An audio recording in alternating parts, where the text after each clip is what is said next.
Kyrgyzstan का राष्ट्रीय दिवस था। इस अवसर पर मैं दोनों लीडर्स को बधाई और शुभकामनाएं देता हूं।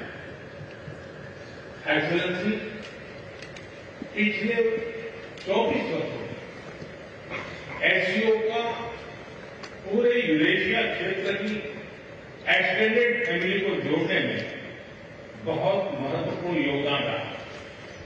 भारत ने एक सक्रिय सदस्य के रूप में हमेशा कंस्ट्रक्टिव और सकारात्मक भूमिका निभाई है। एससीओ को लेकर भारत की सोच और नीति 3 मुख्य स्तंभों पर आधारित है। एससीओ, एस सिक्योरिटी, सी कनेक्टिविटी, ओ अपॉर्चुनिटी।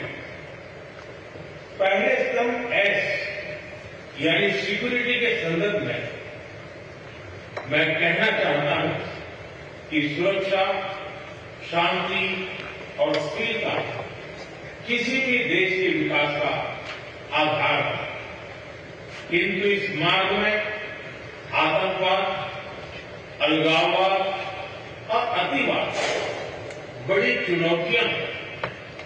आतंकवाद सिर्फ किसी देश की सुरक्षा ही नहीं, बल्कि पूरी मानवता के लिए एक साझा चुनौती है। कोई देश, कोई समाज, कोई नागरिक अपने आप को इससे सुरक्षित नहीं समझ सकता। इसलिए आतंकवाद से लड़ाई में भारत ने एकजुटता पर बल दिया। इसमें एससीओ रेट्स की बहुत महत्वपूर्ण भूमिका रही। इस वर्ष भारत ने जॉइंट इंफॉर्मेशन ऑपरेशन को लीड करते हुए अल कायदा और इससे जुड़े आतंकी संगठनों से लड़ने का इनिशिएटिव किया। हमने रेडिकलाइजेशन के विरुद्ध समन्वय बढ़ाने और मिलकर कदम उठाने का भी प्रस्ताव रखा। टेरर फाइनेंसिंग के खिलाफ आवाज उठाई। इसमें मिले समर्थन के लिए मैं आभार व्यक्त करता हूं।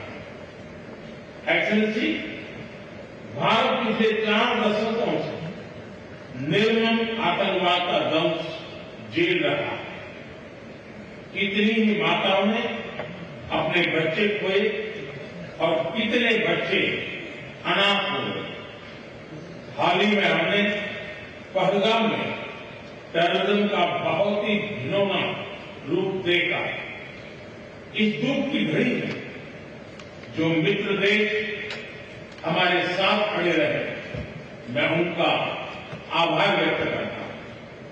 यह हमला केवल भारत की अंतरात्मा पर ही आघात नहीं था, यह मानवता में विश्वास रखने वाले हर देश, हर व्यक्ति को खुली चुनौती थी। ऐसे में प्रश्न उठना स्वाभाविक है, क्या कुछ देशों द्वारा आतंकवाद का खुलेआम समर्थन हमें स्वीकार्य हो सकता है? एक्सेलेंसी, हमें स्पष्ट रूप से और एक स्वर में कहना होगा कि आतंकवाद पर कोई भी डबल स्टैंडर्ड स्वीकार्य नहीं होंगे। हमें मिलकर आतंकवाद का हर रंग में, हर रूप में विरोध करना होगा। ये मानवता के प्रति हमारा दायित्व है। एक्सेलेंसी, अब मैं दूसरे स्तंभ सी यानी कनेक्टिविटी पर अपने विचार रखना चाहूंगा।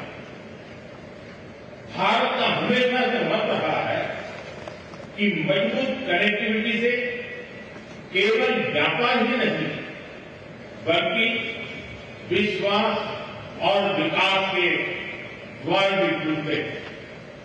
इसी सोच के साथ हम चाबहार पोर्ट और international north south transport corridor जैसे इनिशिएटिव पर काम कर रहे हैं।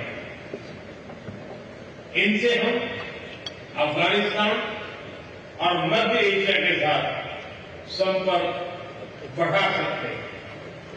हमारा मानना है कि कनेक्टिविटी के हर प्रयास में संप्रभुता और क्षेत्रीय अखंडता का सम्मान होना चाहिए।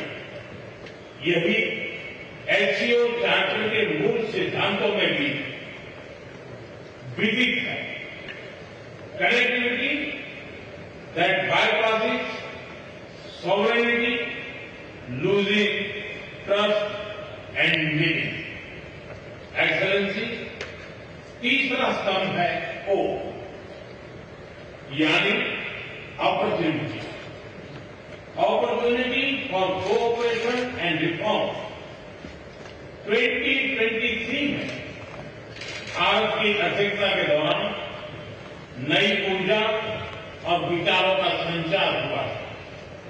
स्टार्टअप और innovation, traditional medicine, youth empowerment, digital inclusion और शेयर्ड बुद्धिस्ट हेरिटेज जैसे नए विषयों को अपने सहयोग में जोड़ा। हमारा प्रयास था कि एससीओ को सरकारों के परे भी ले जाए। सामान्य मानवी, यंग साइंटिस्ट, स्कॉलर्स और स्टार्टअप को भी आपस में जोड़े।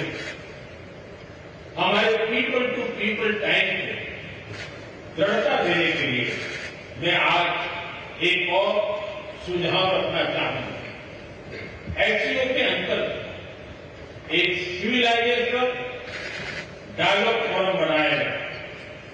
इससे हम अपनी प्राचीन सभ्यताओं, कला, साहित्य और परंपराओं को वैश्विक मंच पर साझा कर सकते हैं। एक्सेलेंसी, आज भारत रिफॉर्म, परफॉर्म, ट्रांसफॉर्म के मूल मंत्र पर आगे बढ़ रहा है।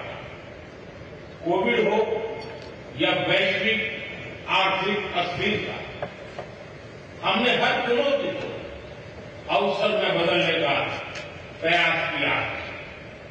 हम लगातार वाइड रेंजिंग रिफॉर्म पर काम कर रहे हैं। इस देश में विकास के साथ साथ अंतर्राष्ट्रीय सहयोग के लिए भी नए अवसर खुल रहे हैं। मैं आप सभी को भारत की विकास यात्रा से जुड़ने के लिए आमंत्रित करता हूं। एक्सेलेंसी, यह खुशी की बात है कि एससीओ भी समय के अनुरूप इवॉल्व हो रहा है। ऑर्गेनाइज्ड क्राइम, ड्रग ट्रैफिकिंग और साइबर सिक्योरिटी जैसे समकालीन चुनौतियों से निपटने के लिए 4 नए केंद्र बनाए जा रहे हैं। हम इस रिफॉर्म ओरिएंटेड माइंडसेट का स्वागत करते हैं। वैश्विक संस्थानों में रिफॉर्म के लिए एससीओ सदस्य आपसी सहयोग बढ़ा सकते हैं। संयुक्त राष्ट्र की 80वीं वर्षगांठ के अवसर पर हम एकमत होकर यूएन रिफॉर्म का आह्वान कर सकते हैं। ग्लोबल साउथ की आकांक्षाओं को आउटडेटेड फ्रेमवर्क में कैद रखना भावी पीढ़ियों के प्रति घोर अन्याय है। नई पीढ़ी के बहुरंगी सपनों को हम पुराने जमाने की ब्लैक एंड व्हाइट स्क्रीन पर नहीं दिखा सकते। स्क्रीन बदलनी ही होगी। एचसीओ मल्टीलेटरलिज्म और इंक्लूसिव वर्ल्ड ऑर्डर का मार्गदर्शक बन सकता है।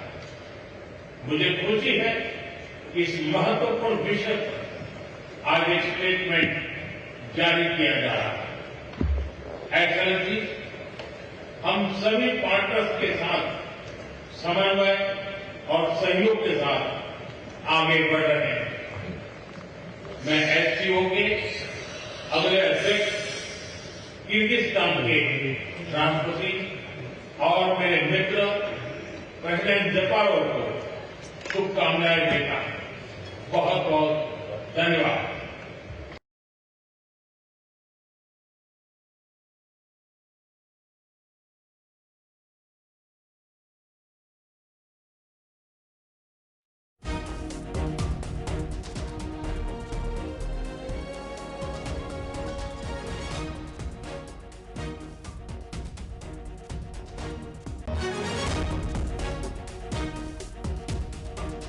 पहलगाम आतंकी हमले को लेकर उन्होंने पूरी दुनिया के सामने इस विषय को रखा और आतंकवाद के उस पनाहगार पाकिस्तान को बेनकाब किया।